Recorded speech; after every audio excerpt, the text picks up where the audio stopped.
Bonsoir à toutes et à tous. Merci d'être présents ce soir et bienvenue à cette conférence que nous avons intitulée « Retour au travail, comment retrouver un climat serein pour éviter l'épuisement ». Comme vous le savez sans doute, depuis quelques années, la Mutualité chrétienne accorde une grande importance à la santé mentale. La création du site « Je pense aussi à moi » en est une belle preuve. Je vous invite d'ailleurs à aller le découvrir. Vous y trouverez les activités bien-être de plusieurs régions et ainsi que des articles de fond et des témoignages pour améliorer votre bien-être. Ce soir, nous avons décidé de cibler plus particulièrement le bien-être au travail. Pour cette thématique, nous accueillons aujourd'hui Madame Douni. Bonsoir tout le monde et bienvenue. Madame Douni est clinicienne et psychologue du travail ainsi que conseillère en prévention pour les aspects psychosociaux. Diplômée de l'Université de Liège, Madame Douni exerce en tant qu'indépendante à la clinique du travail à Kennis, ici à Libramont, et également à Steenfort au niveau du Grand-Duché de Luxembourg. Elle fait ainsi partie d'une équipe pluridisciplinaire où se rencontrent des neuropsychologues, des kinésithérapeutes, des médecins, des sophrologues, des professionnels de la nutrition, des juristes et encore bien d'autres. Tous ensemble, ils soutiennent l'épanouissement et le bien-être au travail. À travers cette approche pluridisciplinaire, l'équipe accompagne les particuliers ou les indépendants, mais également les organisations, à identifier les problèmes inhérents aux souffrances liées au travail, mais aussi à mettre en place des actions concrètes pour retrouver un épanouissement professionnel. La clinique travaille également en étroite collaboration avec des professionnels de la santé. Ce soir, Madame Douni a accepté l'invitation de la Mutualité chrétienne pour aborder le retour au travail après une longue période d'absence. Au cours d'une carrière professionnelle, il se peut que nous soyons éloignés de notre lieu de travail pour une période plus ou moins longue. Plusieurs d'entre nous l'ont d'ailleurs vécu ou le revivent actuellement avec le télétravail forcé suite à la crise sanitaire. Mais d'autres situations peuvent également nous contraindre à une absence importante. Un repos de maternité, un congé parental, une maladie longue durée, un accident de travail ou encore bien d'autres raisons. Si pour certaines personnes, le retour au bureau est vécu de manière positive, ce n'est pas le cas pour tout le monde. Certains peuvent avoir des appréhensions. La peur de retrouver une relation toxique au travail, la crainte de constater d'un changement important dans l'organisation, l'angoisse de perdre un certain équilibre de vie privée, vie professionnelle. Dans ce contexte, chacun a un rôle à jouer pour que le retour se passe au mieux, dans les meilleures conditions, et prévenir ainsi l'épuisement professionnel. Nous accueillons peut-être ce soir des travailleurs, mais aussi des patrons d'entreprise, des professionnels de la santé. Nous insistons donc sur l'importance du rôle de chacun dans ce retour au travail, qu'il soit d'ordre collectif ou qu'il soit d'ordre individuel. Certains d'entre nous ce soir auront peut-être déjà vécu cette situation ou la vivront un jour. Nous souhaitons donc vous sensibiliser à l'importance de préparer au mieux ce retour. Vous donner quelques pistes pour retrouver plus de sérénité au travail. Que ce soit au niveau de l'environnement, du cadre, des relations avec les collègues ou de la hiérarchie. Avant de céder la parole à Madame Douni, je me permets de vous donner quelques petites informations pratiques. Tout au long de la conférence, vous aurez la possibilité de poser vos questions dans le chat via l'onglet « Questions » au-dessus, en haut à droite. En fin de séance, nous consacrerons environ 30 minutes pour un question-réponse. Il est également possible pour chacun d'entre vous de mettre pause et de revenir à votre aise au direct. Nous vous informons également qu'il y aura un replay sur YouTube et que demain ou après, vous recevrez en fait un lien vous permettant d'aller revoir à votre aise la conférence de ce soir. Sachez également qu'en fin de conférence, il y aura dans le chat un formulaire d'évaluation-suggestion. Il est important pour nous d'avoir votre retour, d'avoir vos suggestions, d'avoir vos interpellations afin de continuer à nous améliorer dans la tenue de conférences et davantage de conférences en webinaire.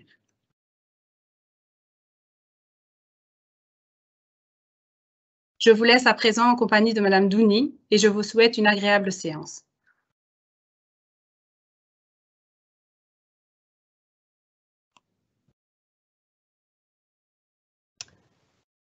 Voilà, donc bonsoir à toutes et à tous, bienvenue à cette conférence sur le retour au travail. Je vais passer directement au plan de la présentation, étant donné que l'introduction d'Isabelle était relativement complète déjà, pour vous aider à cheminer avec moi dans cette conférence. Donc on va d'abord tout simplement définir le cadre. De quoi parle-t-on lorsqu'on parle de retour au travail ?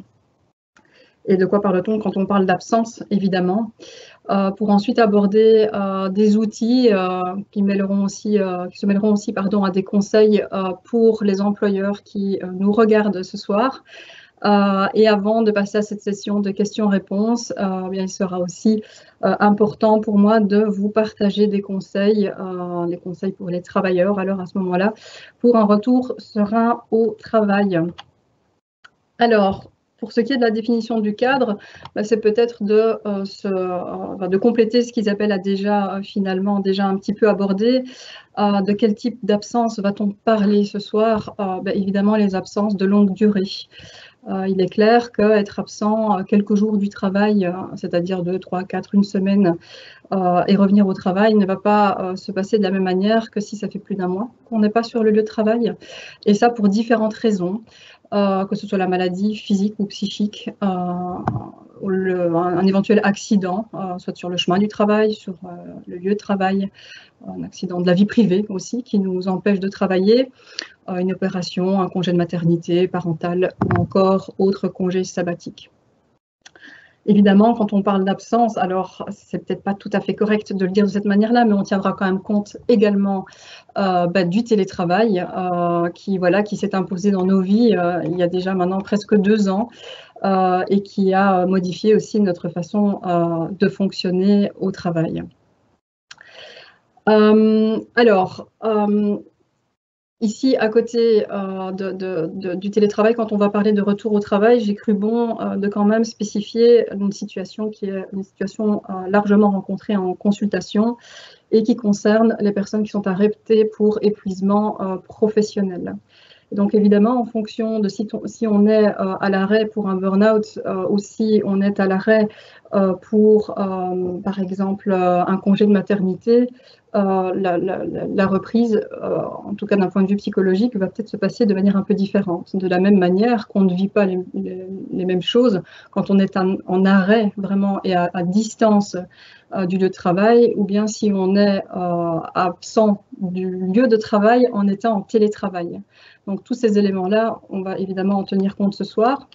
Et puis peut-être de faire un premier point en envisageant les avantages et les inconvénients qu'on peut lire dans des témoignages ou qu'on peut aussi entendre au niveau des consultations, les avantages et les inconvénients finalement de retourner au télétravail après une période de télétravail. Alors, vous les voyez en même temps que moi, les avantages qu'on entend le plus souvent venant de la bouche des travailleurs, c'est je vais pouvoir récupérer des contacts sociaux que j'avais perdus ou qui ne se passaient pas de la même manière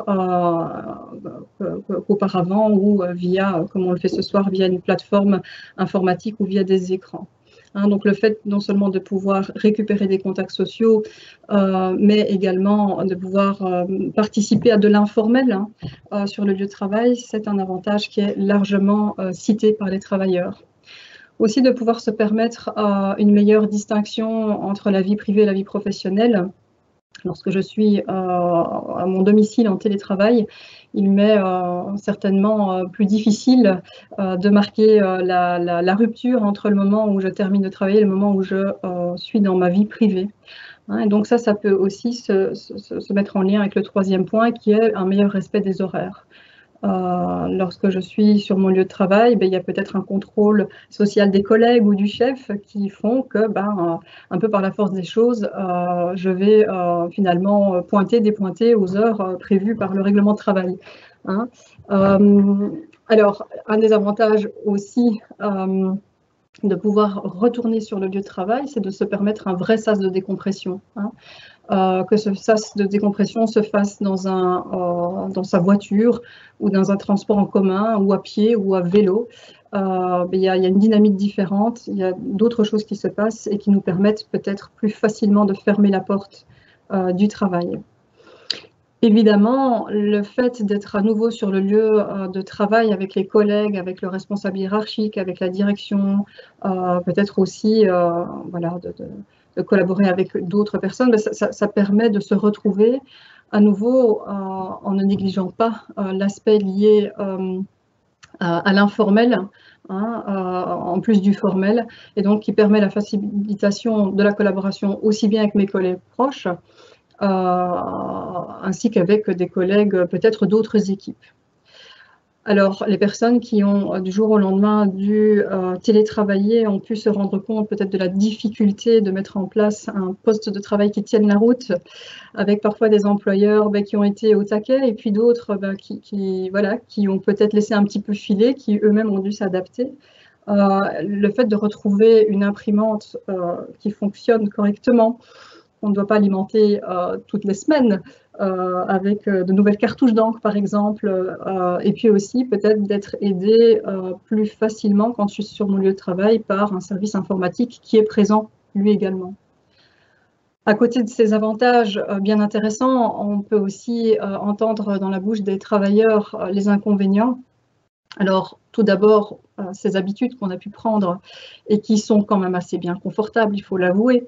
Je ne parle pas ici de forcément travailler en pyjama toute la matinée avant de prendre une bonne douche sur le temps de midi, mais quand même, c'est assez intéressant de pouvoir rester dans ce type d'habitude, rester dans un confort aussi du domicile.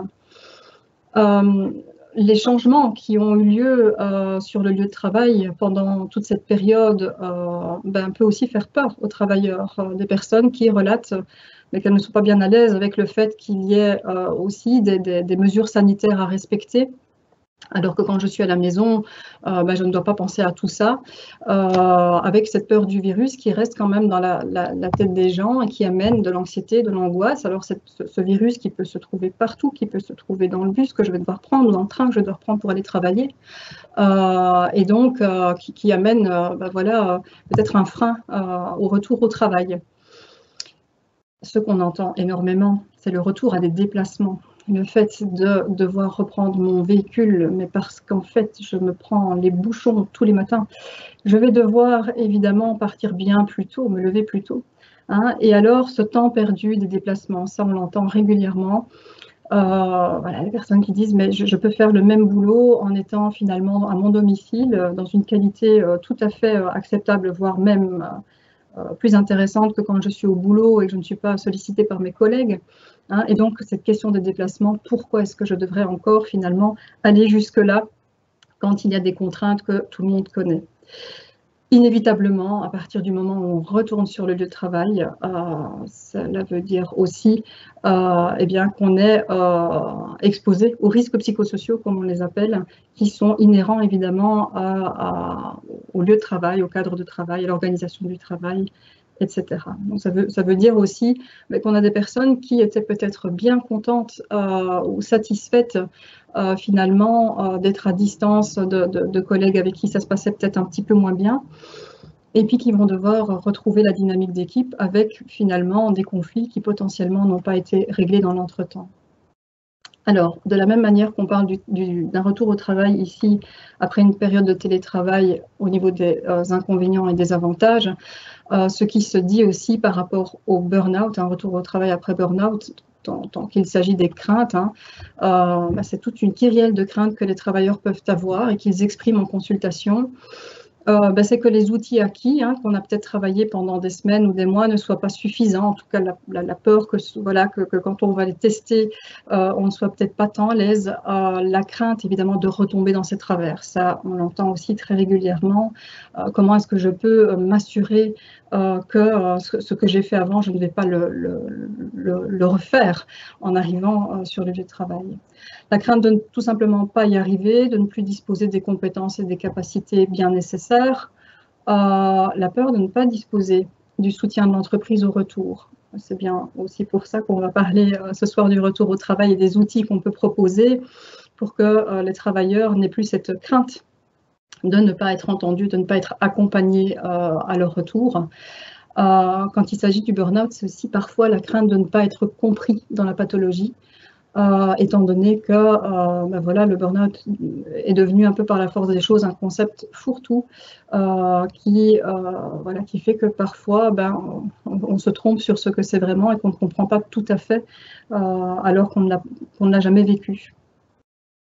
Et puis aussi la crainte que l'entreprise finalement ne prévoit pas d'adaptation si elles sont nécessaires pour le travailleur, parce qu'en fait, voilà, on n'a peut-être pas prévu non plus une politique spécifique pour le retour au travail.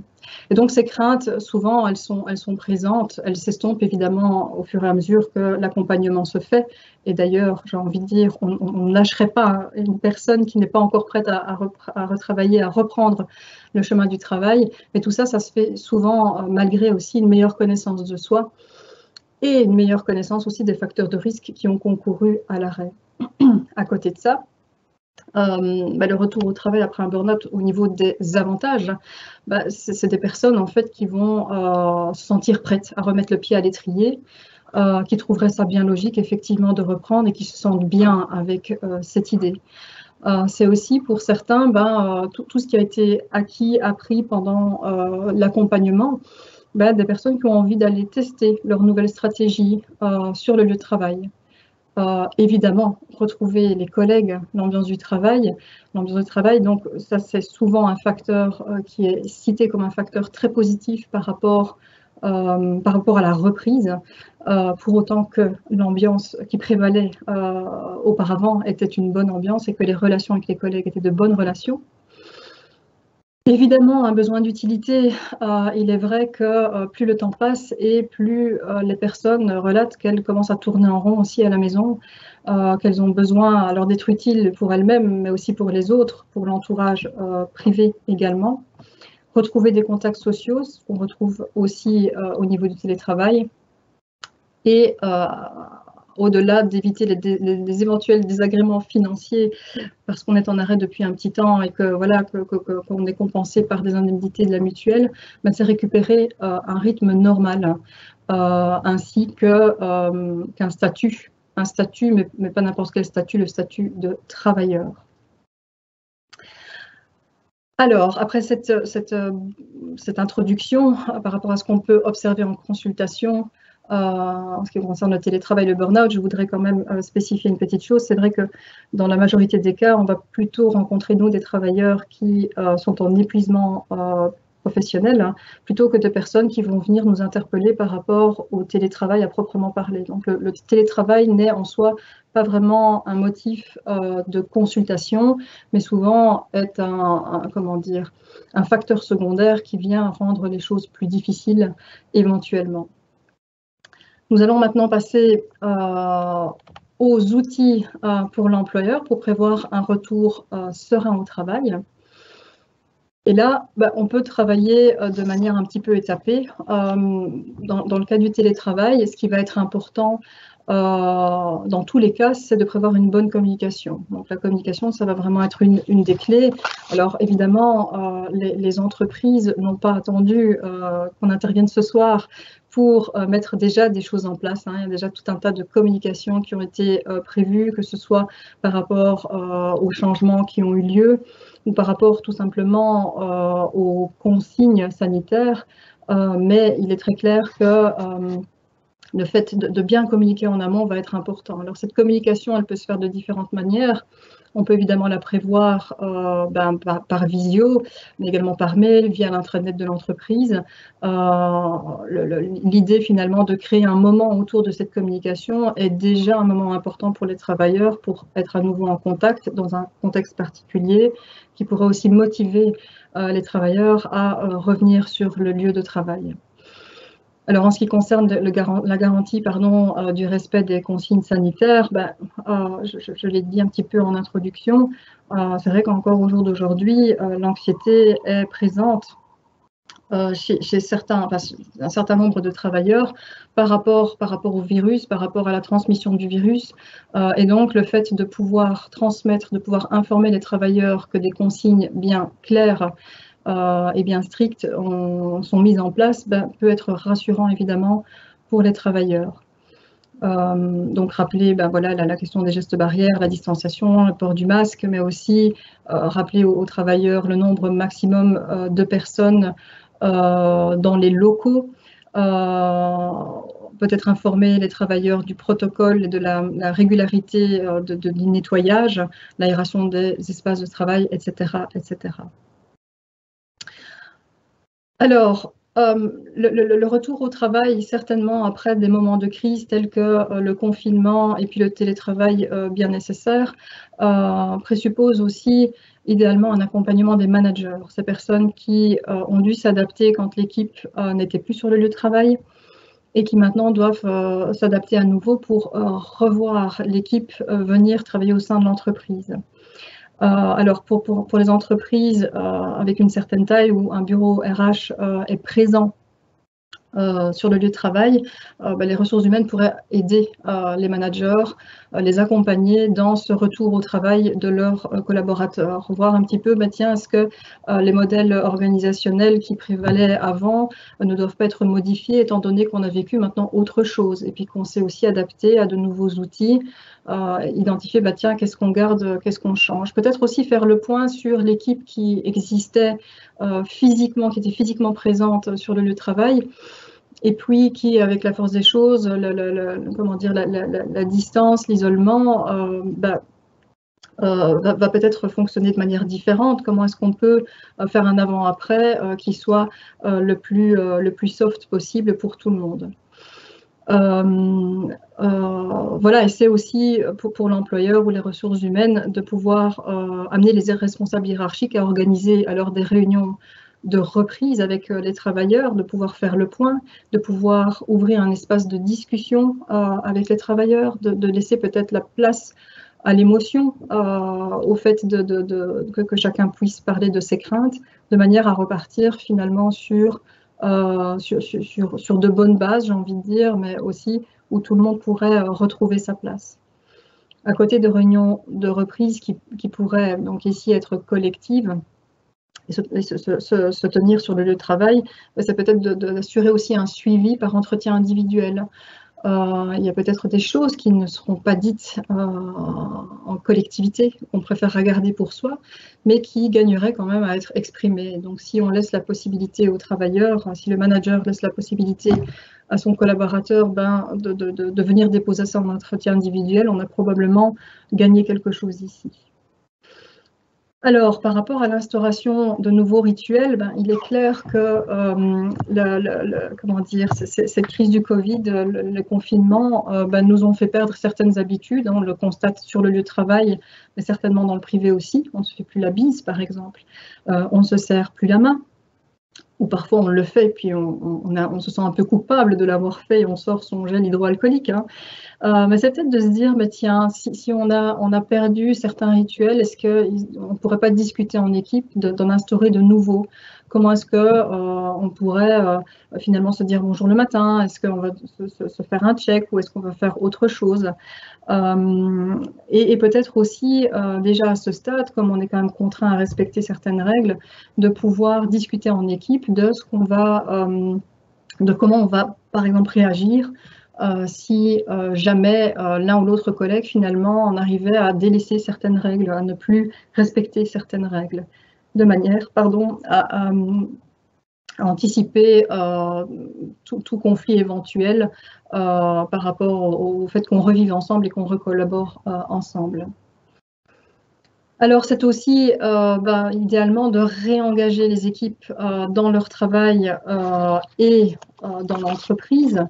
Voilà, le travail à distance a développé chez certaines personnes une perte de sens de leur mission, d'où l'importance de réengager les équipes en mobilisant les valeurs communes fortes, qui sont propres à la culture de l'entreprise, et peut-être aussi questionner les travailleurs sur la manière dont ils aimeraient se réengager dans le travail et au sein de l'entreprise. Améliorer la reconnaissance des salariés. Alors, il est clair que la façon dont on gère une équipe à distance se fait de manière probablement différente que quand tout le monde est sur le plateau, ensemble, ou chacun dans son bureau, mais sur le lieu de travail. Et donc, il a fallu aussi que les travailleurs s'adaptent à pas mal de choses pendant le confinement à distance de l'entreprise. Donc, penser à remercier, à récompenser les travailleurs de ce qu'ils ont fait dans ces efforts-là, et peut-être aussi de passer le message que ce travail qui potentiellement pouvait être presque invisible parce qu'on ne voit pas les gens travailler physiquement, mais ce travail qui a été réalisé pendant de longs mois, ben, il est observé et il est reconnu par le manager. Donc, ce n'est pas un travail qui est passé si inaperçu que ça, et c'est probablement important aussi, quand on repart dans une dynamique d'équipe, de pouvoir souligner cette reconnaissance qu'on peut fournir aux travailleurs. Tout à l'heure, on l'a dit, hein, c'est vrai que le fait d'être à distance, d'être isolé, on a perdu toute une partie de l'informel. On a aussi travaillé différemment en équipe et probablement qu'on a délaissé quelque peu, dans certains cas, le travail avec d'autres équipes. Hein. Donc le fait de pouvoir retravailler ensemble sur le lieu de travail, ça va être un vrai enjeu de remettre le lien entre les personnes, aussi bien au sein de l'équipe qu'avec d'autres services, équipes. Et donc, voilà, de voir dans quelle mesure on ne peut pas mettre en place des projets transverses qui amèneraient les travailleurs à rencontrer des collègues d'autres équipes, tout simplement. Alors, je vais me permettre de boire une petite gorgée d'eau.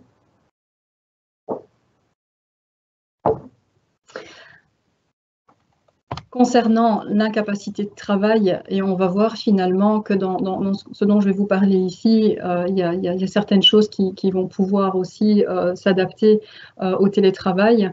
Ici, on prend le cas de l'incapacité de travail, hein, selon la définition qu'on a prévue en début de conférence, et d'identifier en fait les principaux déterminants du processus de reprise. Et donc ici, c'est d'identifier 3 grandes phases. Ce qui idéalement devrait se passer avant l'absence, pendant l'absence, et puis au retour et après le retour. Alors, avant l'absence, quand je note ici que l'anticipation, c'est le maître mot, c'est vraiment vrai. Donc, idéalement, peu importe les raisons de l'absence du travail, il est important que l'entreprise, que l'employeur puisse réfléchir à comment on va faire les choses si jamais ça arrivait. Alors, on sait qu'un des congés de maternité, il y en a, et on sait qu'il peut y avoir des accidents, on sait qu'il peut y avoir des opérations, on sait qu'il peut y avoir des burn-out. Et donc, le fait de travailler en amont sur une politique liée à l'absentéisme et au retour au travail reste importante. Alors, ces politiques sont des politiques pour lesquelles l'employeur peut se faire aider avec des cellules ou des entreprises qui ont pour core business le retour au travail et la gestion des absences. Donc, le fait vraiment de prévoir ça au départ et de prévoir toutes les possibilités qu'on pourrait rencontrer dans l'entreprise va être un facteur de succès pour la suite. Pendant l'absence, il sera important, et la politique, elle va aussi, préciser ce qui va se passer pendant l'absence. Pendant l'absence, il sera vraiment important de maintenir les contacts. Donc, on sait que d'un point de vue statistique, plus le travailleur va être en arrêt de travail, moins il a de chances de reprendre le boulot dans l'entreprise. Et a fortiori, s'il se sent isolé, voire même potentiellement oublié, il va réfléchir à 2 fois au fait de retourner dans l'entreprise et dans le poste. On verra juste après, et vous voyez déjà sur la droite du slide, j'ai noté trajet de réintégration, donc il existe évidemment des outils légaux qui permettent de prévoir tout ça. Mais donc, il sera vraiment important de bien se questionner sur, dans tel cas, comment est-ce que je vais maintenir les contacts, qu'est-ce que je peux me permettre de faire. Évidemment, si ça a été prévu dans une politique dont les travailleurs sont au courant, ça permettra aussi aux travailleurs de savoir à quelle sauce ils vont être mangés, en tout cas, ou à quelle sauce ils vont être accompagnés. Hein, donc, il n'y aura pas de surprise pour pour les différentes personnes. Mais donc, voilà, ça va vraiment être important de bien distinguer les différentes situations et voir comment on les prend en charge. Alors, avec la petite particularité, et ça, on l'entend en consultation pour les personnes qui sont en arrêt pour burn-out, que parfois, dans un premier temps, elles ne souhaitent pas être contactées par l'entreprise parce qu'elles ont vraiment ce besoin de déconnexion. Hein. Et donc, elles refusent le contact. Mais donc ça, on devrait aussi pouvoir le préciser et dans cette précision, identifier finalement qui va prendre le contact, qui va maintenir le contact avec le travailleur. Est-ce que ça va être le responsable hiérarchique? Est-ce que ça va être les ressources humaines? Est-ce que dans la temporalité, on va se partager les tâches? Donc, de voir aussi qui sont les différents intervenants au sein de l'entreprise qui pourraient alors jouer un rôle pendant l'absence, de manière à rassurer le travailleur, de manière à passer le message qu'on est toujours là, qu'on attend le feu vert pour voir comment on peut préparer le retour. Et donc, voilà, de bien informer, de passer le message au travailleur, voilà, qu'il n'est tout simplement pas abandonné à son domicile.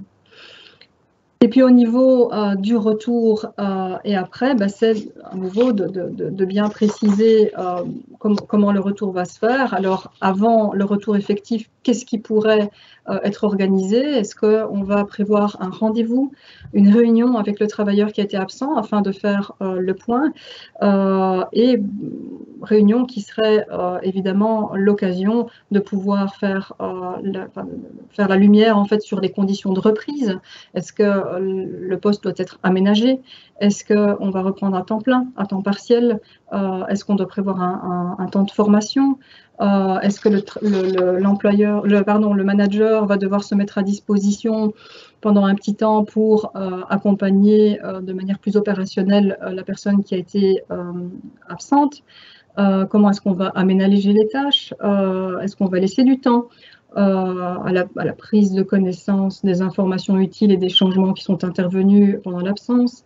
Hein, voilà, et puis discuter aussi finalement du suivi qui va être prévu. Est-ce qu'on va décider qu'on se revoit chaque semaine, chaque mois? Comment est-ce que cette dégressivité va se mettre en place? Qu'est-ce que le travailleur peut attendre du N+1 et qu'est-ce que le N+1 peut attendre du travailleur? À côté de ça, ici, c'est presque du bon sens finalement, hein, ce dont je vous parle, mais il y a aussi pas mal de littérature qui existe à ce sujet. On distingue 3 outils légaux, le trajet de réintégration dont je vous ai, dont j'ai déjà parlé juste à l'instant et que je vais un petit peu développer. Mais aussi 2 outils qui peuvent être indépendants du trajet de réintégration, je vais y arriver. C'est la visite de pré-reprise du travail et l'examen de reprise du travail. Alors, je me permets de les souligner parce que je constate qu'il y a encore beaucoup trop de travailleurs qui ne savent pas ce que c'est.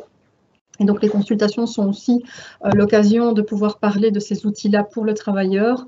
Donc, l'examen de pré-reprise, qui est en fait, la visite de pré-reprise qui est en fait assurée par le médecin du travail, hein, qui fait partie du service externe de prévention et protection au travail, et qui est un examen médical qui ne va pas déboucher sur une décision concernant la capacité du travailleur, mais où le travailleur peut faire appel au médecin du travail pour aborder la question du retour et éventuellement de voir si le poste de travail pourra être réaménagé à son état de santé dès le retour au travail. Donc c'est l'idée de prendre un petit peu la température auprès d'un acteur du bien-être qui est important puisqu'il est régulièrement en lien avec les entreprises et qui pourrait alors donner des informations aux travailleurs par rapport à ce qui se passe dans l'entreprise. L'examen de reprise, ici, ça va être typiquement un examen obligatoire qui est prévu pour les travailleurs qui reprennent le travail après une absence d'au moins 4 semaines pour maladie ou pour accident ou pour accouchement, et pour des travailleurs évidemment qui sont soumis à la surveillance de santé obligatoire. Et donc ici, clairement, l'examen de reprise va être un examen qui va permettre au médecin du travail de constater si le travailleur est apte à reprendre son travail et de pouvoir préciser les conditions dans lesquelles il pourrait reprendre son poste. Et puis à côté de ça, le trajet de réintégration, qui est un trajet qui a été mis en place maintenant il y a quelques années, et qui permet en fait d'être démarré par différentes personnes. Hein. Ça peut être le travailleur lui-même et ou son médecin traitant, à partir du moment où le travailleur se sent prêt à reprendre le boulot. Ça peut être également le médecin conseil qui pourrait démarrer le projet, mais également l'employeur. À savoir que l'employeur, ici, dans le trajet de réintégration, n'a pas le droit, finalement, de le lancer avant le 4e mois d'incapacité ininterrompue. Hein. Ou si le travailleur, évidemment, remet un certificat d'incapacité définitive. Et donc, l'idée derrière le trajet de réintégration, c'est à nouveau, par l'aide du médecin du travail, du conseiller en prévention médecin du travail, d'envisager finalement les possibilités de réintégration, alors soit dans le poste au sein de l'entreprise ou dans un autre poste dans l'entreprise, ou bien de devoir à un moment donné se rendre compte que la réintégration ne sera pas possible et alors de l'envisager aussi à travers finalement la conclusion que le médecin du travail pourrait donner. Et alors le médecin du travail peut être aidé, accompagné, il peut aller demander des conseils auprès d'autres intervenants afin de pouvoir faire le point sur la situation du travailleur et proposer alors une décision.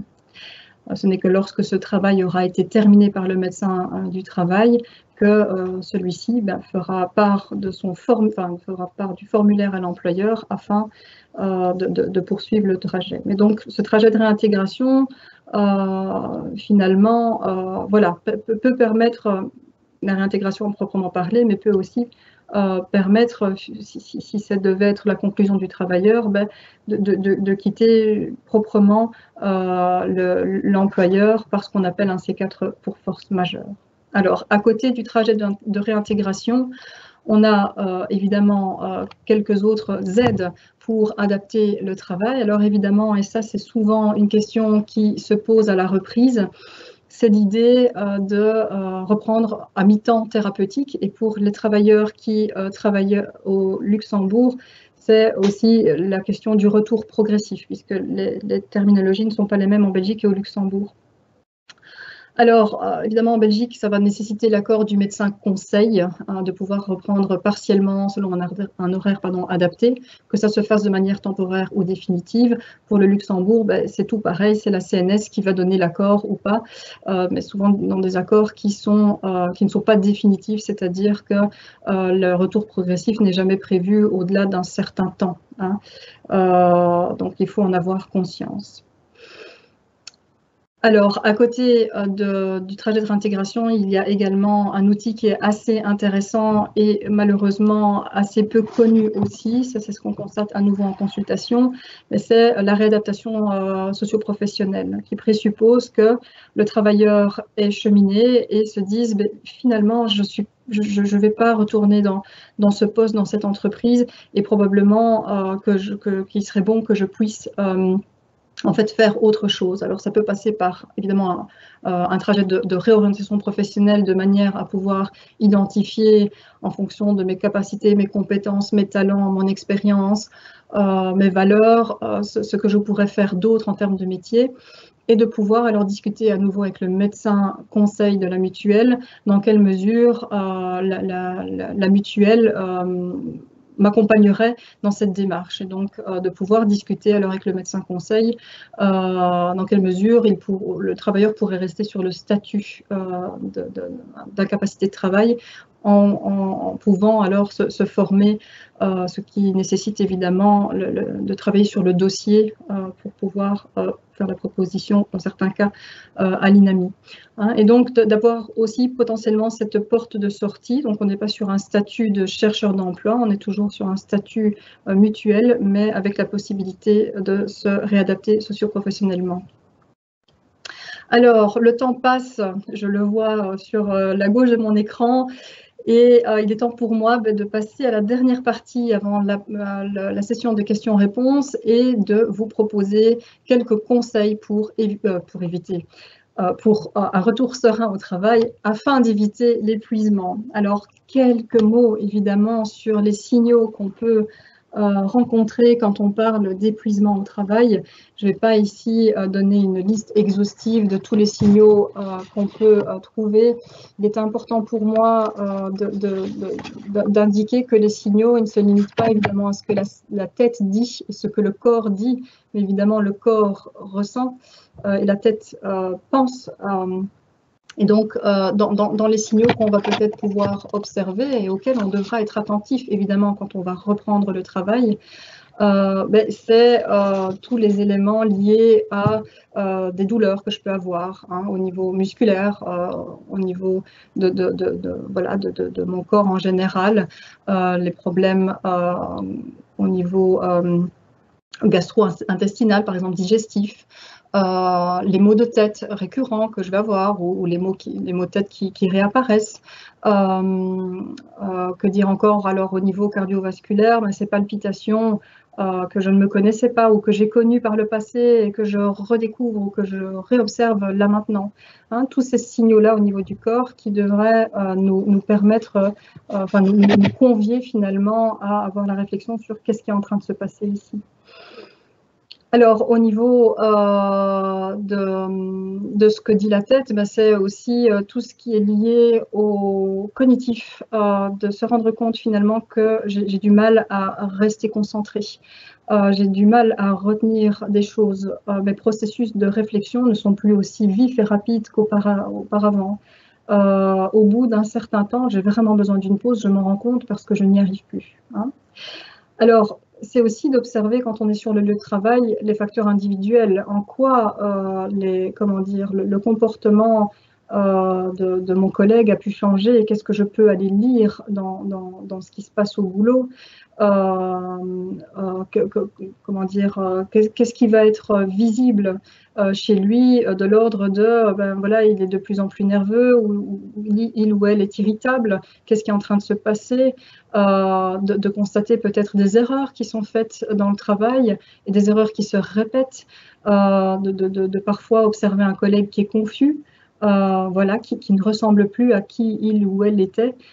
Ça peut évidemment alerter sur le fait que quelque chose se passe qui puisse être de l'ordre de l'exposition au stress ou d'un épuisement qui est en train de s'installer. Au niveau collectif, ce qu'on va le plus souvent observer, c'est des conflits qui vont peut-être apparaître parce qu'on est sur les nerfs, parce qu'on n'y arrive plus, parce que la pression, la charge de travail sont là, et où à nouveau on ne se reconnaît peut-être plus en tant qu'équipe.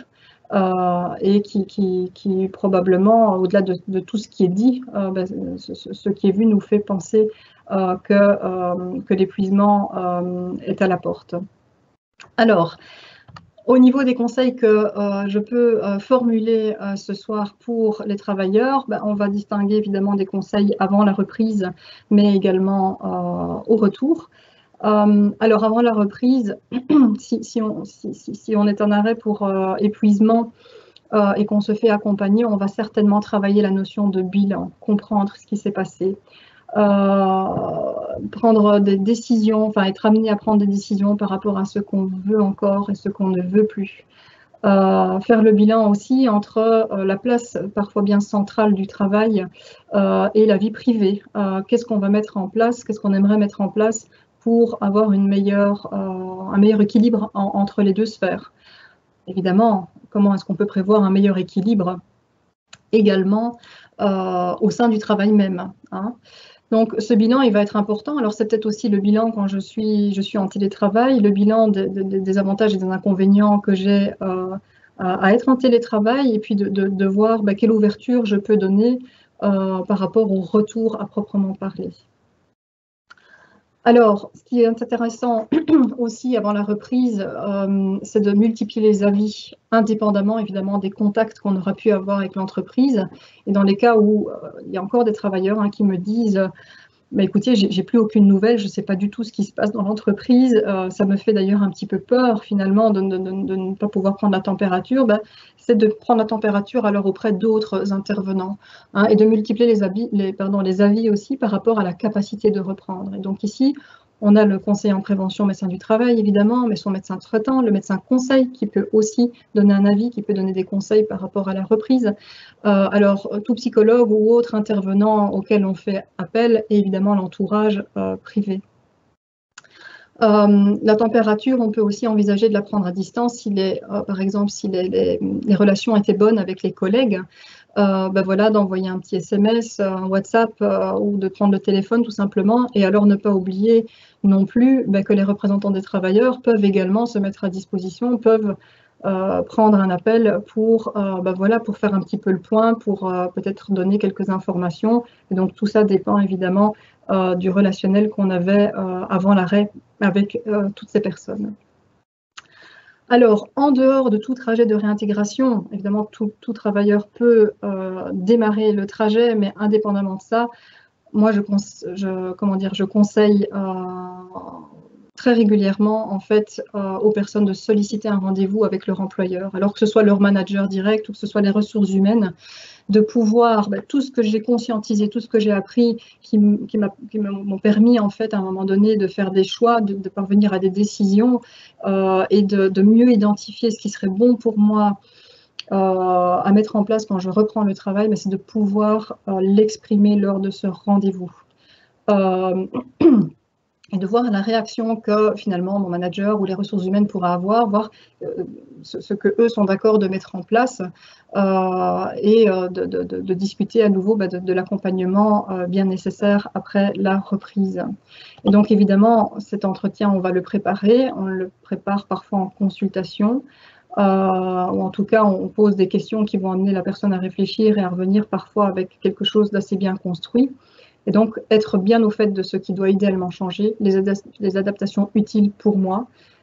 Et donc, qu'est-ce que je vais demander concrètement à mon employeur, qu'il soit manager ou RH, pour pouvoir reprendre le travail. Se renseigner évidemment sur les changements qui ont eu lieu. Ça, ce sera évidemment important de savoir dans quoi on va mettre les pieds. Et se renseigner aussi sur l'équipe, cette équipe qui elle-même, évidemment, a pu être en souffrance par manque de ressources parce qu'on n'a peut-être pas pu réengager ou le recrutement a pris trop de temps et donc du coup, l'équipe a compensé. Donc, qu'est-ce qu'on peut faire avec ces informations? Comment est-ce qu'on peut en discuter aussi avec le manager? Comment lui, il voit les choses par rapport à la réintégration au sein de l'équipe? Voilà, de manière à être réintégré en étant potentiellement accueilli idéalement.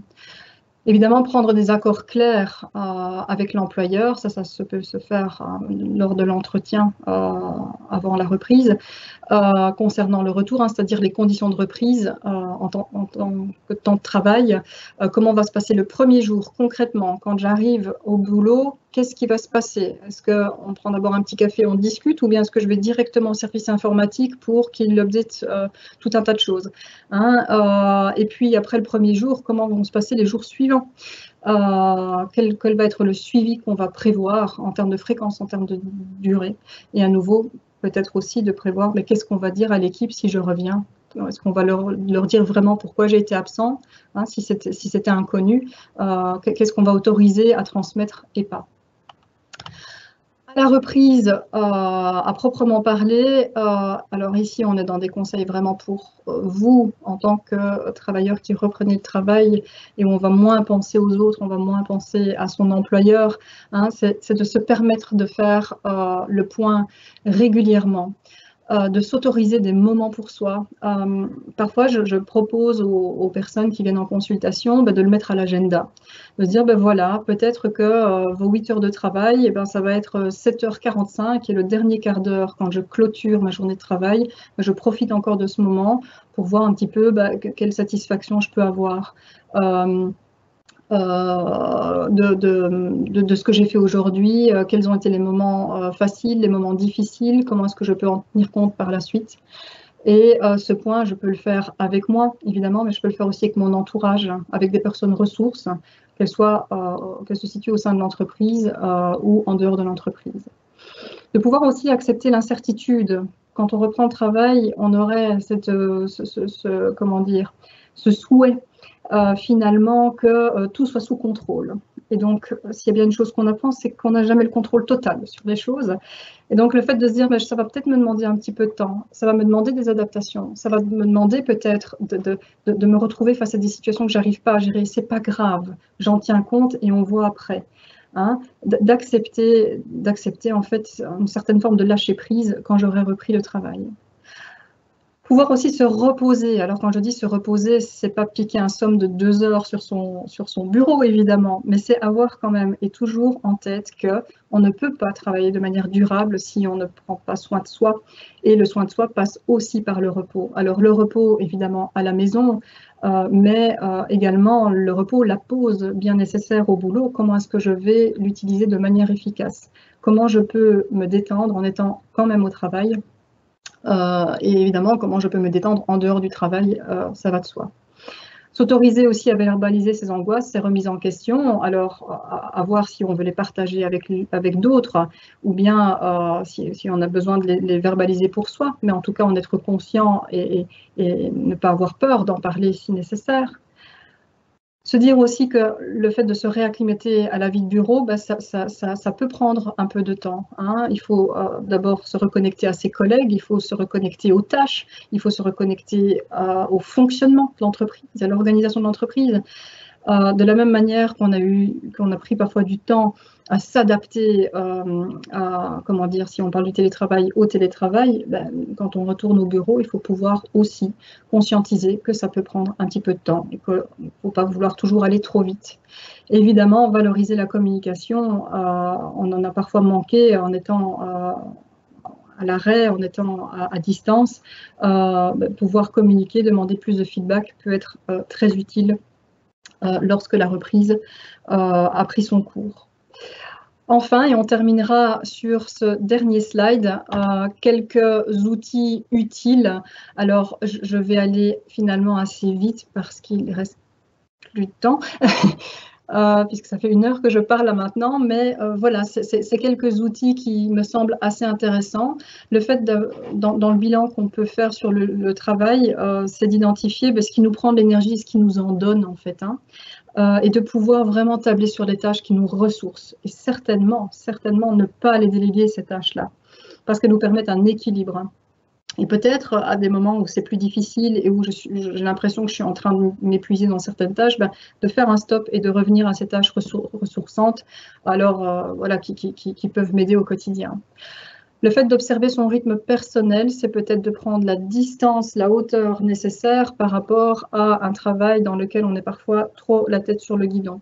Et de se dire, mais je m'autorise et j'accepte en fait de lever le nez et sur une échéance d'une année, de voir un petit peu quelles sont les périodes fastes, les périodes plus cool, et de voir finalement si je fais le bilan sur l'année qui vient de se passer, si j'étais en télétravail ou l'année qui a précédé mon arrêt, mais quels étaient les moments très difficiles et qu'est-ce que je peux y faire? Quand est-ce que j'ai dû appuyer sur l'accélérateur alors que ça allait contre ce qui était bon pour moi? Alors le sas de décompression, on en a parlé un petit peu tout à l'heure dans le cas des avantages au télétravail, hein, c'est de se donner la possibilité d'avoir vraiment des moments où je vais d'abord décompresser puis me déconnecter du boulot. Et c'est peut-être aussi de mettre en place certains rituels comme une infirmière qui enlève sa blouse blanche et qui la laisse à l'hôpital se donne le message que le boulot est fini. Mais qu'est-ce que nous, en tant que travailleurs, on pourrait faire? Est-ce que c'est le fait de dépointer ou de fermer la porte de l'entreprise qui vont nous permettre de mettre en place le rituel de « je déconnecte du travail ». Alors, identifier différentes soupapes de sécurité qu'on peut avoir. Alors ça, chacun a ses soupapes. Hein, si on fait si on utilise la métaphore de la marmite sous pression, on ne va pas attendre que la marmite explose, évidemment. C'est ça qu'on veut éviter, c'est ça qui nous est peut-être arrivé par le passé. Donc, pour que ça ne nous arrive plus, mais quelles sont les soupapes qu'on va pouvoir activer qui vont être bonnes pour nous et qu'on va utiliser et peut-être surutiliser dans un premier temps. Et puis, afin évidemment de prévoir cet équilibre entre la vie privée et la vie professionnelle, eh bien, prendre peut-être le temps de l'arrêt et peut-être du télétravail, on a un petit peu plus de temps pour soi, pour identifier quel projet privé pourrait être tout à fait utile pour moi et qui pourrait me ressourcer et certainement, voilà, me permettre de prendre un petit peu de distance avec ce boulot qui peut-être a été trop central dans ma vie. Voilà, et je terminerai ici. Pour lancer dans quelques instants cette session de questions-réponses. Et donc, je laisse là maintenant la main à Isabelle.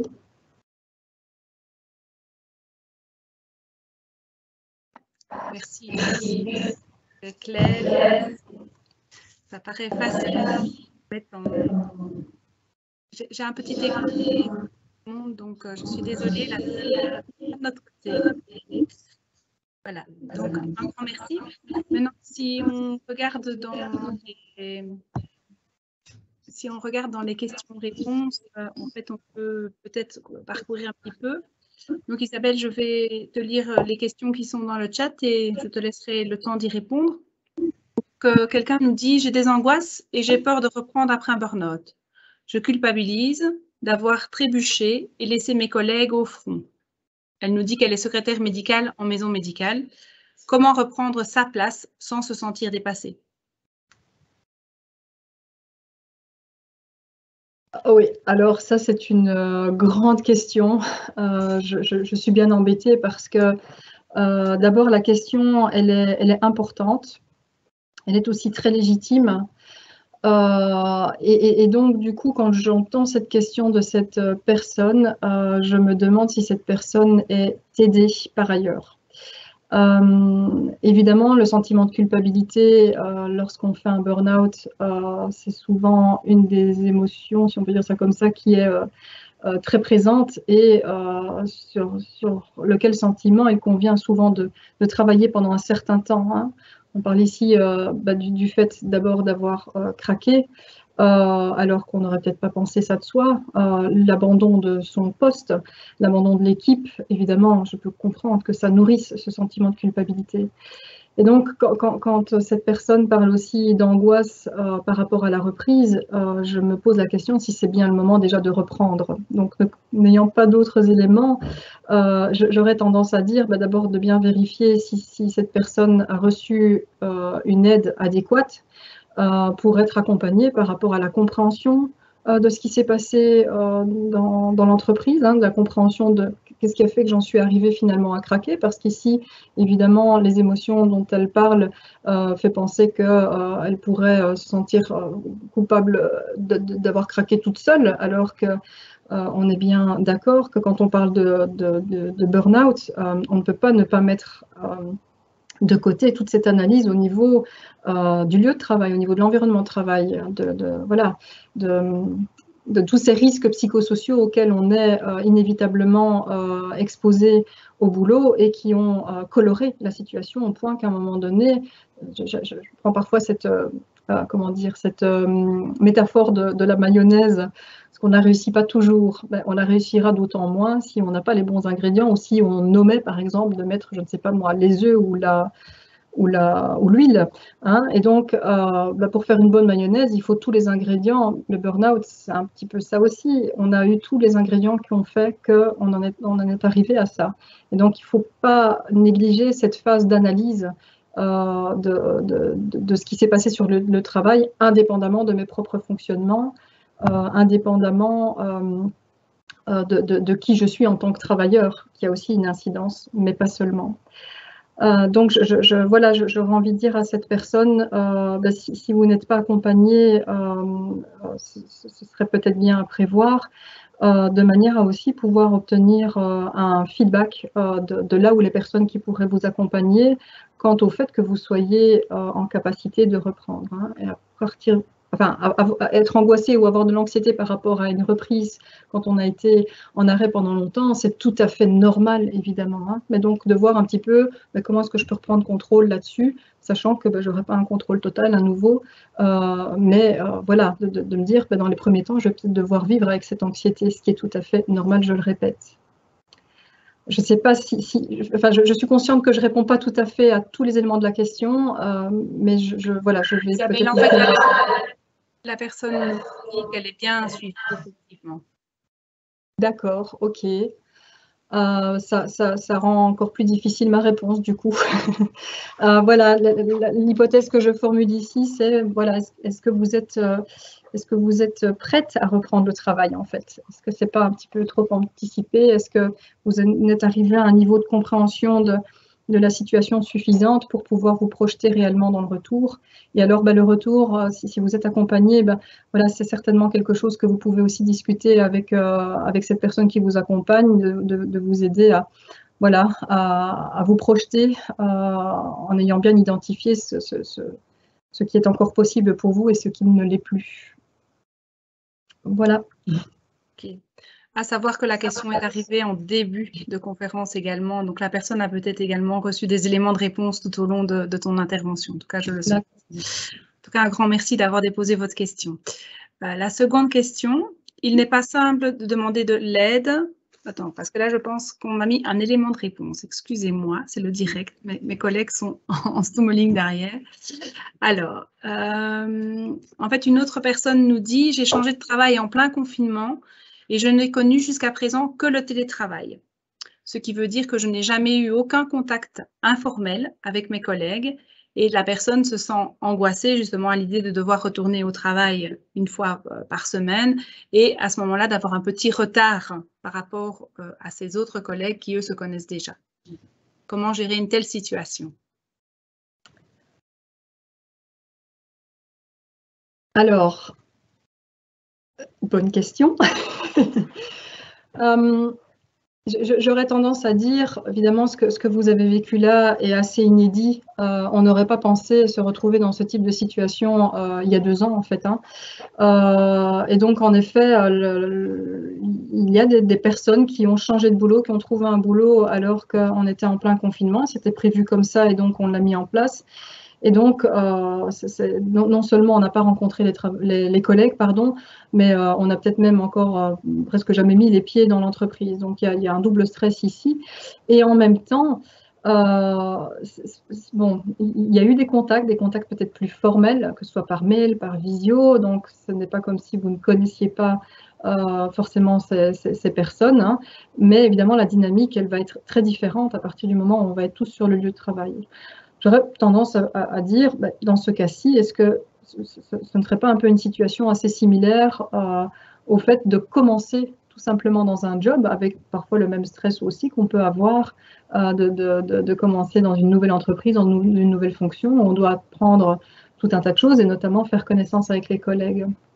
Alors, je ne sais pas quelle est l'expérience que vous avez pu avoir jusqu'à maintenant, finalement, des contacts peut-être plus formels alors avec ses collègues, si ces échanges se passaient bien. Et je me disais, peut-être que ça pourrait être aussi une opportunité, finalement, d'apprendre à connaître ces personnes, de les rencontrer en vrai et pas à travers un écran d'ordinateur.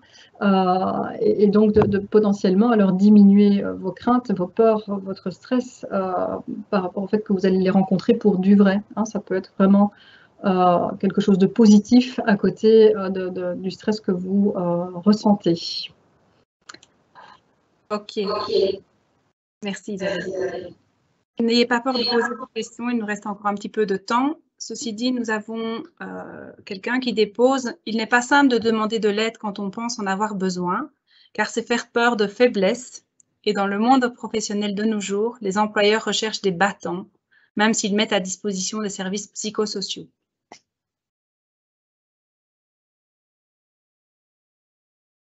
Là, tout de suite, je pense à un de mes patients qui m'a dit un jour, au moment de sortir de la consultation, « Madame Douni, le travail, c'est difficile. Madame Douni, le monde du travail est vraiment compliqué. » Alors, oui, bien sûr, le monde du travail n'est pas simple.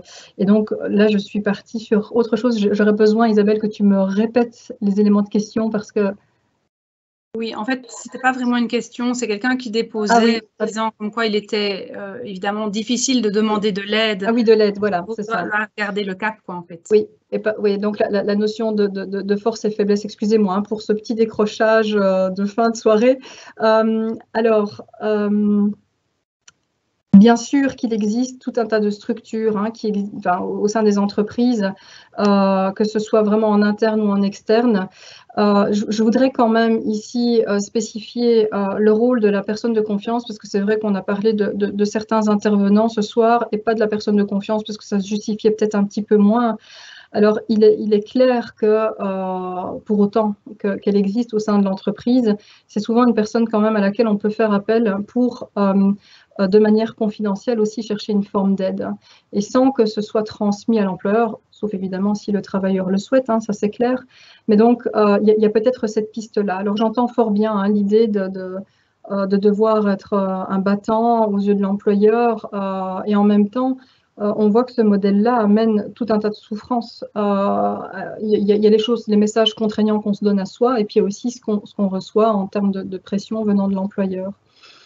Maintenant, qu'est-ce qui est plus important finalement? C'est de continuer à montrer une image de battant et donc du coup de ne pas se faire aider, ou bien de se replacer au centre et à un moment donné de se dire mais voilà, si moi je suis plus là, ça sert même à rien de penser à un travail durable puisque je serai plus capable de le mettre en place.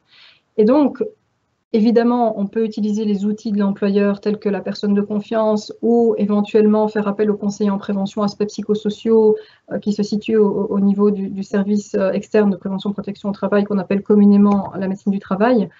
Mais c'est aussi de peut-être prendre son courage à deux mains et puis de chercher un psychologue ou toute autre personne en dehors du lieu de travail pour pouvoir faire son travail de son côté. Évidemment, ça présuppose alors un investissement aussi financier de la part du travailleur, mais c'est vraiment de poser la question de la priorité. Qu'est-ce qui est important pour vous finalement? J'entends bien qu'il y a une souffrance, mais est-ce qu'il ne serait pas utile que cette souffrance elle soit prise en charge? Et alors aussi peut-être de travailler cette question de la nécessité d'être au taquet au boulot, d'être un battant et de ne pas pouvoir montrer ses faiblesses.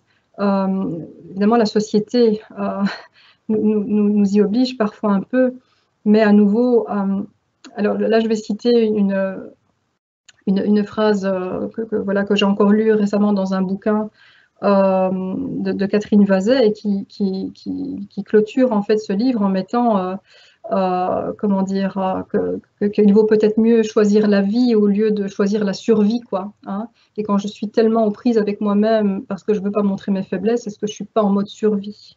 Est-ce que je pourrais pas juste alors vivre si j'acceptais d'aller chercher l'aide là où elle est, peut-être alors en dehors de l'entreprise, si vous ne souhaitez pas que ça se sache, évidemment. Ok. Une autre question législative. Quelqu'un demande, l'employeur a-t-il le droit de refuser un mi-temps médical et par la suite licencier? Alors, de mon expérience, ça arrive effectivement que l'employeur refuse ces adaptations. Et donc, il peut en effet invoquer le fait que pour l'organisation du travail, il n'est pas envisageable de prévoir un temps partiel. Et ça, que ce soit en fait en Belgique ou au Luxembourg, en réalité. C'est pour ça qu'il y a l'intérêt évidemment de mettre en place des politiques d'absentéisme, de retour au travail au préalable pour bien préciser les choses et que chacun sache à quoi s'y tenir, je ne sais pas comment on dit. Et il y avait une deuxième partie dans la question, Isabelle, il y avait le fait, est-ce que l'employeur, est-ce qu'il peut licencier après le retour au travail alors? Après 4 mois d'arrêt, en fait. C'est comme ça que je le comprends, en tout cas ici.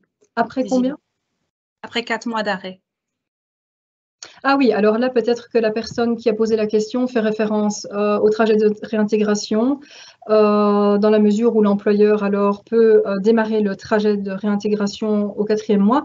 Et c'est vrai qu'on va quand même toujours se poser la question, tiens, mais qu'est-ce qui lui prend à l'employeur là qui ne me paye plus en fait depuis la fin du 1er mois, le salaire garanti.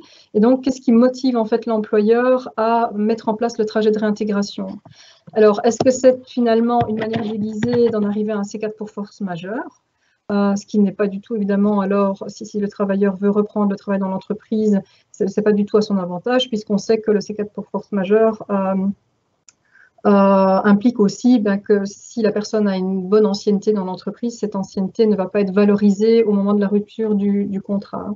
Donc, c'est peut-être dans cette perspective-là. Alors après, on a quand même des employeurs qui lancent le trajet de réintégration parce que voilà, ils ont peut-être besoin de la ressource et que c'est aussi un moyen finalement de reprendre le contact. Bon, dans la plupart des cas, les travailleurs comment dire, s'interrogent quand même par rapport aux motivations de l'employeur quand c'est lui qui démarre le trajet de réintégration. Ça peut donner ici, la personne témoigne que c'est suite à du harcèlement, en fait, son arrêt. Donc, c'est une problématique d'incapacité de travail bien particulière également. Oui, d'accord. Alors donc, bien sûr, enfin, vous le savez, hein, l'employeur peut licencier un travailleur en Belgique quand bien même il est en arrêt de travail. La seule chose, c'est qu'on ne peut pas licencier parce que la personne est malade. Mais donc, en effet, au retour au travail, si l'employeur souhaite licencier le travailleur et qu'il a des motifs pour le faire, rien ne l'empêche en réalité. Alors, à voir évidemment, parce qu'ici, on parle d'une problématique de harcèlement. Si cette personne finalement avait lancé une procédure au niveau du conseiller en prévention aspects psychosociaux, à savoir est-ce qu'une demande formelle individuelle pour harcèlement a été déposée ou pas, puisque dans ce cas particulier, il y a une protection contre le licenciement pour la personne qui aurait, alors on va dire comme avant, déposé sa plainte. Hein.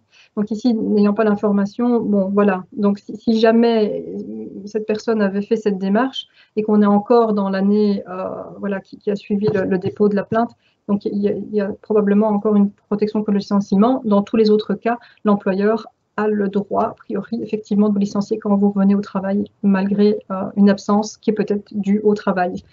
Et là, en l'occurrence, qui semble être le cas. Ok.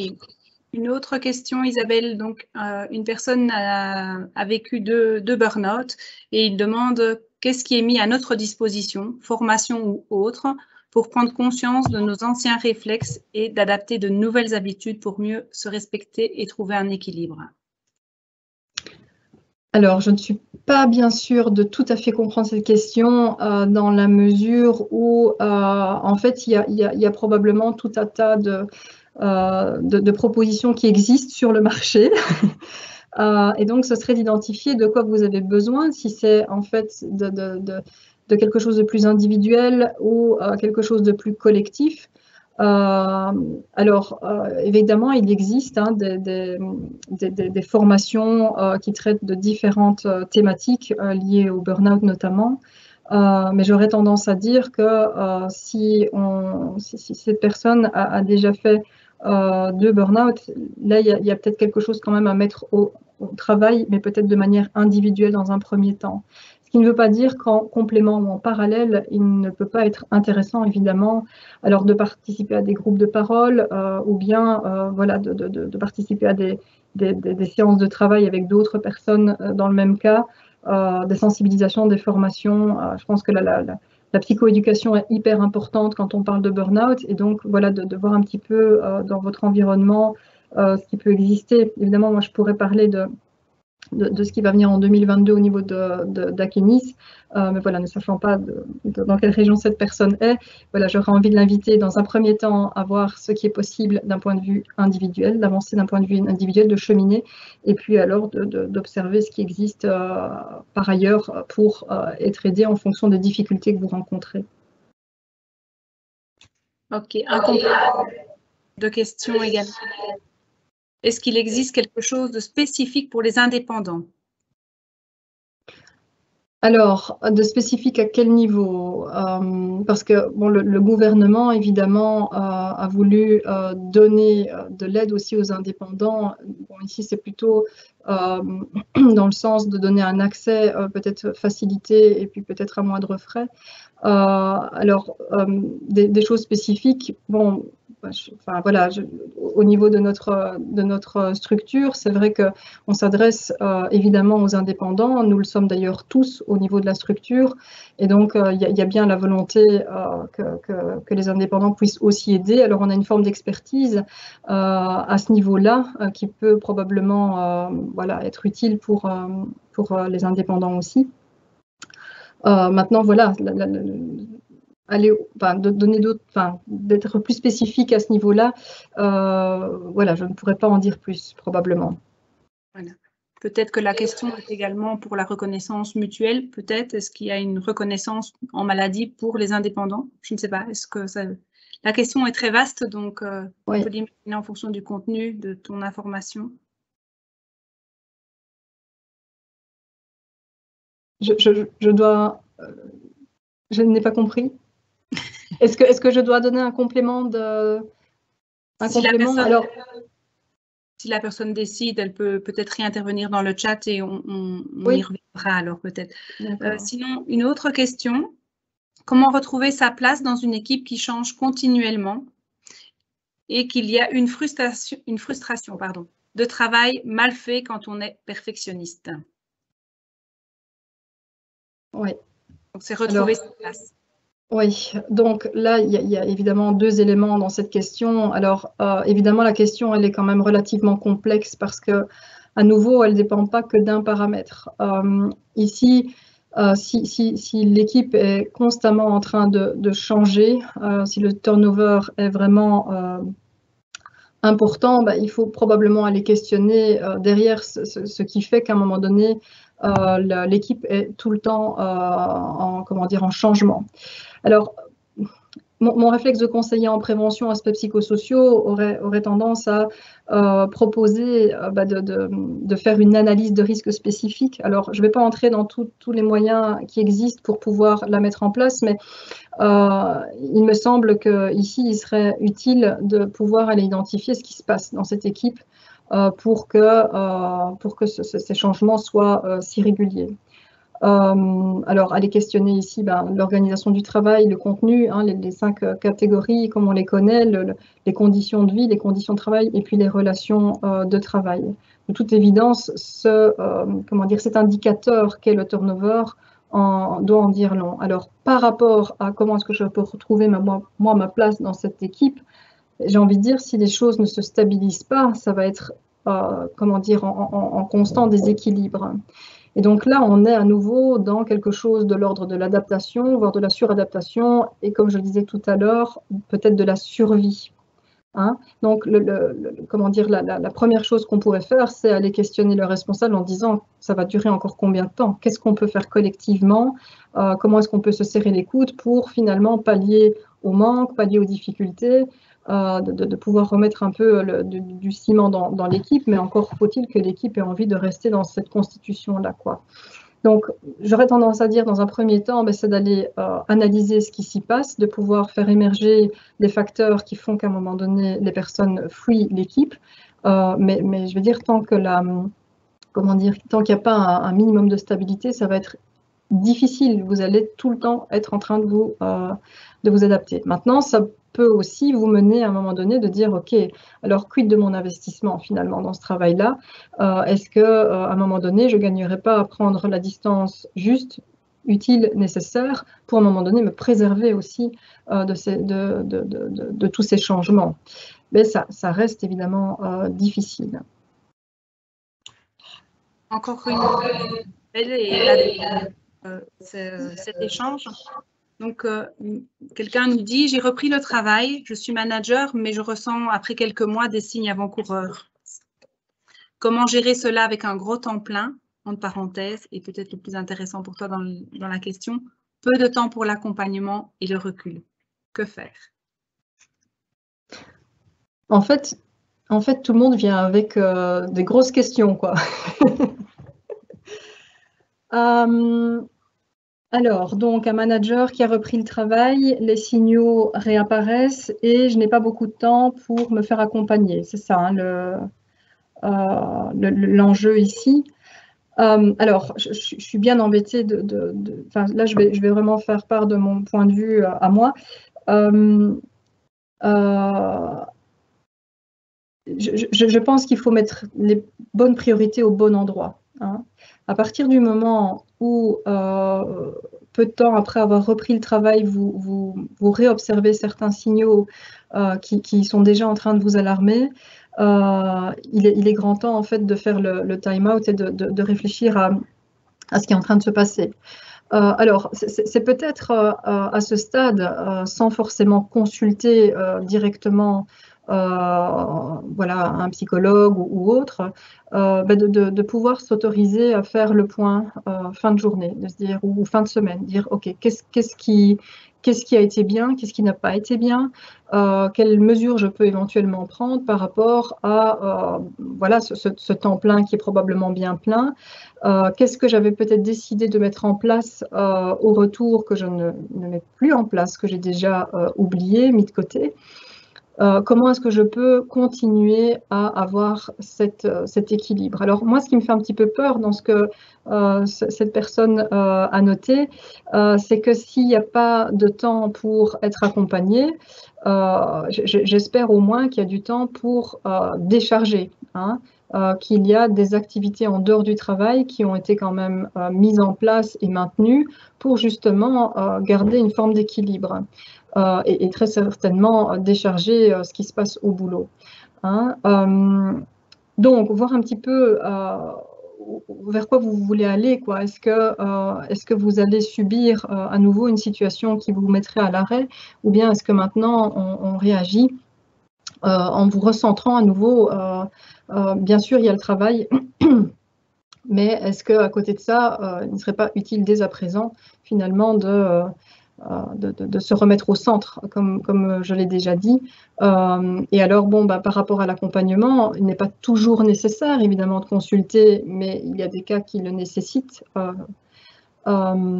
Et puis avec les moyens qu'on a aujourd'hui, on le voit ce soir, hein, avoir fait une conférence en distanciel comme ça, il y a aussi peut-être des accompagnants, thérapeutes qui pourraient le faire par visio, ce qui éviterait évidemment pour 1 heure de consultation d'avoir 3 heures en tout. Hein. Donc peut-être aussi envisager cette possibilité-là, mais je vous invite dans un premier temps de peut-être faire l'inventaire de tous ces signaux là que vous êtes en train de réobserver, d'analyser ce qu'ils sont en train de vous dire, de manière à pouvoir identifier dans quelle priorité vous allez devoir faire les choses. Mais voilà, il y a le travail évidemment, mais pensez à vous. Sans vous, l'équipe n'a plus de manager, hein, donc voilà, c'est peut-être déjà le moment de réagir. Alors, j'avais une question, mais il y en a encore une. Alors, est-ce que suite à une enquête psychosociale, l'entreprise peut être obligée de mettre des choses en place? Bon. Alors, c'est probablement quand même un objectif à partir du moment où on investit dans une analyse de risque qui souvent est quand même relativement coûteuse, il faut bien le dire, et puis qui amène aussi le fait que finalement les travailleurs qui ont participé à cette analyse de risque se sont investis dans le processus. Alors, bien sûr que c'est un objectif en soi de mettre en place des mesures, et pourtant, l'employeur n'en met pas toujours en place. Alors, il faut savoir que il y a des recours possibles, hein, parce que effectivement, non seulement c'est dans la logique, mais l'employeur, suite à l'analyse des risques, doit mettre en place des mesures. Alors, les mesures qu'il aura décidées et sur conseil, évidemment, du conseiller en prévention aspects psychosociaux, si on parle ici d'une analyse des risques psychosociaux, évidemment. Et donc, voilà, le conseiller en prévention, lui, son rôle, c'est de proposer des mesures qui vont en adéquation, évidemment, avec la situation analysée. Et c'est à l'employeur évidemment, de mettre en place les mesures. Alors, parfois, voilà, je vais quand même me permettre de dire ce que je dis aussi aux travailleurs que je rencontre dans ce cas-là, et n'ayant pas trop d'éléments par rapport à quand l'analyse a été faite, mais qu'il y a parfois aussi tout un temps de latence, le temps que l'employeur reçoive le rapport, qu'il en discute en interne, alors soit en CPPT ou dans d'autres organes paritaires, de manière à pouvoir décider des mesures qu'on va prendre. Alors oui, je le dis dans d'autres organes, parce que parfois ça se discute aussi dans le service public, en collège ou ce genre de choses, et que entre le moment où on décide des mesures et l'implémentation des mesures, parfois il s'est passé en fait des semaines, voire des mois. Hein, donc c'est peut-être de se renseigner, tiens, où on en est, c'est peut-être pas que l'employeur ne veut pas prendre de mesures, c'est peut-être qu'il est dans ce processus-là de discussion au sein de l'entreprise. Alors, en tout état de cause, que moi, ce que je conseille aux travailleurs, parce que parfois, après une analyse de risque, on reprend contact avec le conseil en prévention en disant « il ne s'est rien passé, qu'est-ce qu'on peut faire ?» Et donc, moi, je me fais parfois le relais en prenant contact avec l'employeur, en demandant « voilà où vous en êtes, est-ce que vous avez besoin de conseils par rapport à l'implémentation des mesures, en quoi on peut vous être utile ?» Et si vraiment l'employeur persiste à ne pas vouloir prendre de mesures, on a évidemment des recours possibles en contactant, en prenant contact avec le contrôle du bien-être au travail. Où là, l'inspecteur peut alors lui-même intervenir, interroger l'employeur par rapport à pourquoi on n'a pas mis de mesures en place, et le cas échéant, si l'employeur persiste à ne pas vouloir faire quelque chose, là d'imposer alors des mesures. Mais donc, vous vous rendez compte ici qu'on est sur un processus à long terme, mais donc peut-être la première étape, c'est de se renseigner en disant on en est où, tout simplement, voilà, on aimerait bien avoir un petit peu de feedback. Par rapport aux résultats de cette analyse de risque. Voilà. Alors, il reste des questions. Le timing est là. On va concentrer. Comme tu avais donné ton accord, je propose aux personnes de t'envoyer par mail en fait leurs questions et en fonction de tes disponibilités, tu pourras en fait donner des éléments de réponse. En tout cas, un grand merci Isabelle pour cet exercice vraiment en live. Une adaptation phénoménale, puisqu'au départ, nous avions pensé faire ce webinaire en présentiel. Donc, en tout cas, un grand merci pour cette adaptation. Ce n'est pas toujours un exercice très facile, donc voilà. En complément à tous les éléments que tu viens de donner dans les éléments de réponse, j'en profite de nouveau pour vous réorienter vers le site, je pense aussi à moi, où il y a des éléments de réponse en fait, qui peuvent venir témoigner davantage de ce qu'Isabelle vient d'expliquer et de donner des pistes également. Donc, prendre soin de son bien-être, conseils, astuces, témoignages, activités bien-être dans toutes les régions. Donc, là, vous retrouvez ici l'adresse du site et également sur la page Facebook, je pense aussi à moi. Donc, mes collègues vont mettre là actuellement dans le chat le formulaire d'évaluation suggestion. Nous vous invitons à le remplir. Alors voilà, si ce soir vous n'avez pas l'occasion de le faire, n'oubliez pas, il y a le replay demain qui sera disponible encore, enfin demain ou après-demain. Il y aura de toute façon le replay qui restera disponible pendant quelques jours et sur la chaîne YouTube. Donc, s'il vous plaît, voilà, c'est votre part de contribution à la conférence ici, c'est de nous donner en tout cas un retour pour qu'on puisse continuer à s'améliorer et à proposer des sujets qui sont en fait à la rencontre de vos besoins. Voilà. Isabelle, un tout grand merci, en tout cas pour cette conférence. C'était avec plaisir. Merci pour l'invitation. Ben voilà. On verra comment on collabore par la suite également pour donner des éléments de réponse. Donc, à suivre, j'ai envie de dire. En tout cas, il y a des choses à développer, que ce soit dans des formats d'ateliers webinaires, des conférences et ainsi de suite. Donc, restez informés en tout cas tous sur nos pages et vous recevrez l'actualité en direct. Voilà, en tout cas, un grand merci à vous tous d'avoir déposé vos questions, d'avoir participé d'une manière virtuelle et à bientôt peut-être. Au revoir.